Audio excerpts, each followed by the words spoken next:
우리 지구에 인간이 살기 시작한 지 얼마나 시간이 지났을까요?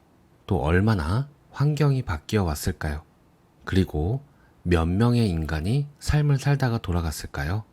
그 수많은 사람들 중에 지금 우리가 고민하고 문제라고 생각하는 것을 또 얼마나 많은 사람들이 똑같은 고민을 하고 저마다의 해답을 찾고 적용하고 나누려고 했을까요?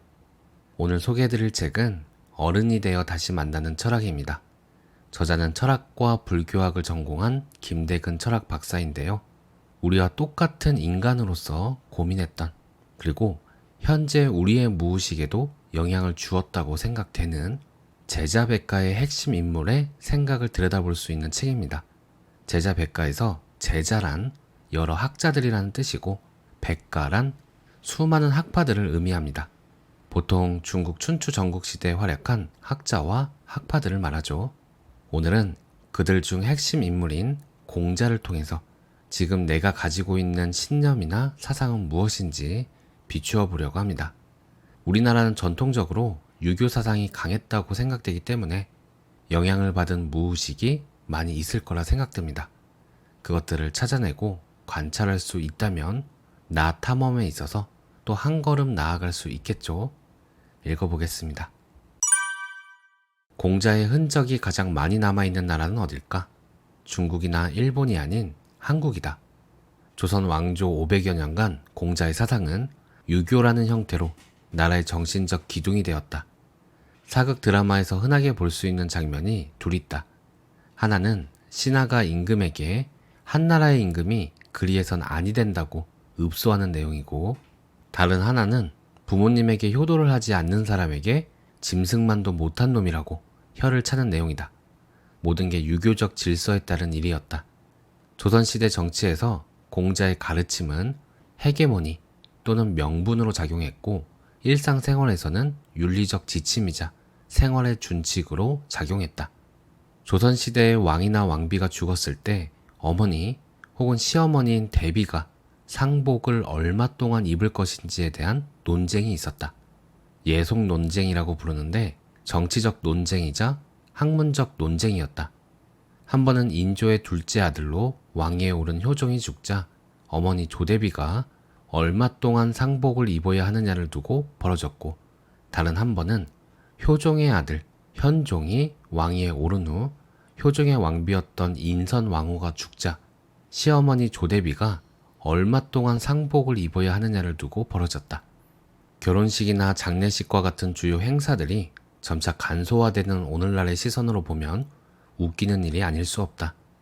상복을 1년 입든 2년 입든 무슨 상관인가? 하지만 당시 권력을 두고 다툰 서인과 남인에게는 목숨을 내걸고 싸워야 할 정도로 중요한 문제였다. 오늘날 투표 시간을 18시까지 할 것인지 20시까지 할 것인지 다투는 것과 비슷하다. 투표 시간이 2시간 늘든 하루가 늘든 중요하지 않을 수도 있으나 정치적 다툼이 되면 중요도가 달라질 수밖에 없다. 그런데 공자는 왜 상례를 중요하게 여겼을까? 꼰대라서? 고대인이어서?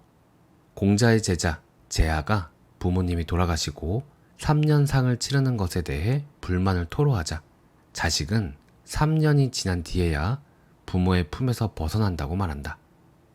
공자는 묻는다. 한 사람을 떠나보내는 데에 얼마의 시간이 필요할까? 공자는 자신을 금이야 오기야 키운 부모가 돌아가셨다면 최소한 3년 정도는 슬퍼하는 것이 인간의 도리라고 봤다. 부모에게 최소한 3년 정도는 무한정 사랑을 받았다는 의미다. 공자는 어머니의 은혜가 하늘 같아서 베풀어야 한다는 상투적인 의도가 아니라 인간이 인간에게 베푼 사랑의 크기를 알아야 한다고 강조하고 있는 것이다. 물론 부모가 돌아가셨어도 슬퍼하지 않는 자식도 있고 자식을 학대하는 나쁜 부모도 있다. 그럼에도 자신을 키워준 부모라면, 그리고 자식을 키우기 위해 애쓴 부모라면 공자가 보기에 3년의 상례가 최소한의 예의다. 부모에게 사랑받은 기간이 수십 년인데 어찌 3년으로 족할까? 공자는 이 상황이 서글프기만 하다. 공자는 제아의 태도가 마음에 들지 않는다. 공자 기준에서 제한은 사람이 아니다. 사람이 사람답기 위해서는 사람이라면 을에 가지는 자연스러운 마음의 반응이 드러나야 한다. 부모가 자식을 사랑하는 게 인간의 자연스러운 마음인 것처럼 자식이 부모가 떠난 걸 슬퍼하는 마음 또한 자연스럽다는 의미다. 그렇다. 공자는 무조건적으로 도덕을 행하라고만 강조하지 않았다. 인간의 자연스러운 마음에 기대해 그 마음에 따라 생각하고 행동할 것을 요구했다. 공자는 참된 마음을 원하고 진심을 다하길 원했다. 임방이 예의 근본에 대해 묻자 공자는 예는 사치스럽기보다 검소해야 하고 상례는 형식만 잘 갖추는 것보다 슬퍼해야 한다고 대답했다. 상례이기 때문에 슬퍼하라는 의미가 아니라 진실로 슬픈 일이기에 슬퍼해야 한다는 의미다. 괴로우면 괴로워해야 하고 슬프면 슬퍼해야 한다. 괴롭지 않은데 과하게 괴로움을 표하거나 슬프지 않은데 과하게 슬퍼하는 건 문제다. 반대로 괴롭다고 지나치게 괴로움을 표하거나 슬프다고 지나치게 슬픔을 표하는 것도 문제다. 상황 자체가 슬프고 슬픈 상황 속에서 다른 사치스러움이나 형식보다 슬픔을 충분히 표현하는 게 중요하다는 의미다. 공자는 예를 정치의 한 원리로 다루고 있지만 출발은 인간의 마음에서 비롯된다. 이처럼 예는 인간 마음의 표현이자 인이 행동으로 드러난 것이고 공자가 생각하는 가장 이상적이고 최적화된 규범이다. 결국 공자가 말하는 인이나 예는 도리의 문제가 아니라 정서의 문제다. 인지상정, 인간이라면 서로 통하는 정서 또는 마음의 바탕을 두고 있다. 인간의 정서에 부합하는 행동을 할 때 그것이 곧 인간의 도리를 다하는 일이고 예에 해당하는 일이다. 나아가 내 마음대로가 아니라 사회가 용인하는 수준에서 나의 행동을 돌아보는 데에 의의가 있다. 공자는 인간이라면 이 정도는 되어야 하지 않겠느냐는 인간 수준에 대한 요구를 말하고 있다. 공자의 예를 간단히 정리하면 인간의 선한 마음인 인이 겉으로 적절하게 드러날 때 세상 누구에게나 공감을 얻을 수 있다. 예는 개인에겐 절제이고 기준이자 원칙이며 당대의 문화 감수성이자 인권 감수성이자 생명 감수성이다. 사회에서 배워야 할 소양이자 교양이기도 하다.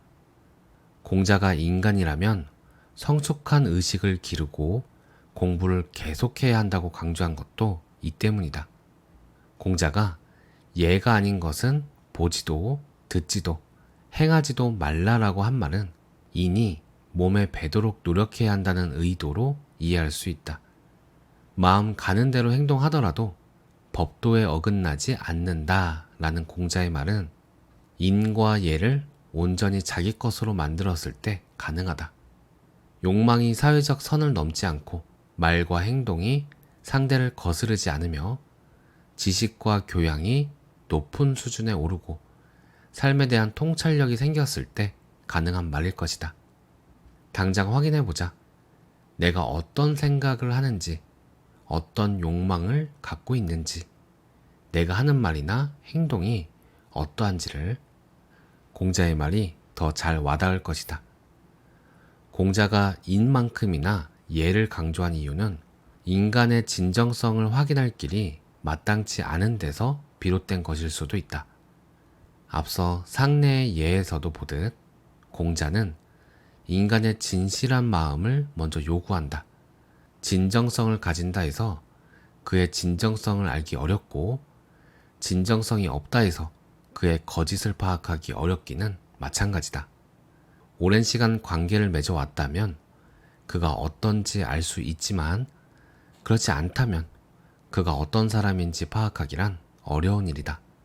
오랜 기간 관계를 맺어왔어도 어느 순간 배신할 수 있는 게 인간이다. 논어에서 공자가 비판하는 행동들을 보면 위선과 허위가 중심에 있음을 알 수 있다. 번지르르한 말과 알랑거리는 낯빛은 신뢰와는 거리가 멀다. 신뢰는 인간관계의 출발이자 지속하는 힘이다. 비록 서로가 신뢰하지 않더라도 서로에게 예에 맞게 행하거나 최소한 호의를 보여야만 관계가 시작될 수 있다. 그래서 공자는 정직하나 정직하지 않은데도 잘 사는 건 요행이라고 여겼다.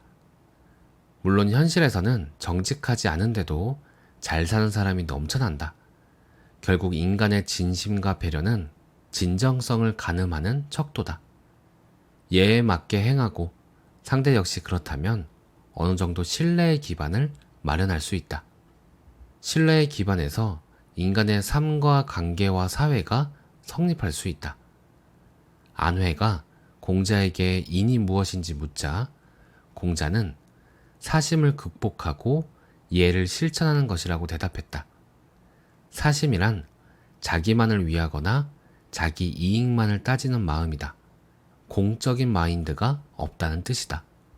극기란 욕망과 충동을 절제해 타인을 위하거나 최소한 타인과 어울려 살아가는 걸 목표로 한다. 선한 마음 또는 진정성을 드러내기 위해서는 욕망과 충동을 절제하는 일이 무엇보다 중요하다. 그래서 공자는 안회에게 예가 아닌 것은 보지도 듣지도 말하지도 행하지도 말라고 당부했다. 또한 그는 예를 모르면 바로 설 수 없다고 봤다. 조화를 이루더라도 예에 맞게, 공손하더라도 예에 맞게, 모든 행동에 있어서도 예에 맞게 해야 문제가 없다. 예가 아닌 것은 보지도 듣지도 말하지도 행하지도 말라는 의도는 예에 따라서 자연스레 인을 실천할 수 있다는 데 있다. 그런 의미에서 인과 예는 불가분의 관계다. 악한 마음을 더욱 억누르고 선한 마음을 더욱 북돋는 노력이 있어야 비로소 선한 생각과 행동을 자연스럽게 행할 수 있다. 더불어 공자는 좋은 사람과 나쁜 사람을 구별하는 판단력도 강조했다. 번지가 지혜로움이 무엇이냐고 물었을 때 공자는 사람을 아는 것이라고 말했다. 좋은 사람과 그렇지 않은 사람을 구분하는 것 역시 중요한 일이기 때문이다. 공자가 늘 좋은 사람을 가까이 하고 그렇지 않은 사람을 멀리하라고 말했던 이유는 사람을 차별하라는 의미보다 좋은 사람의 행동을 본받고 나쁜 사람의 행동을 본받지 말라는 의도에서였다. 이처럼 공자는 늘 진정성 있는 태도로 살아가길 요구했고 그것이 곧 인간이 가져야 할 바람직한 태도라고 여겼다. 여기까지인데요. 개인적인 소감은요.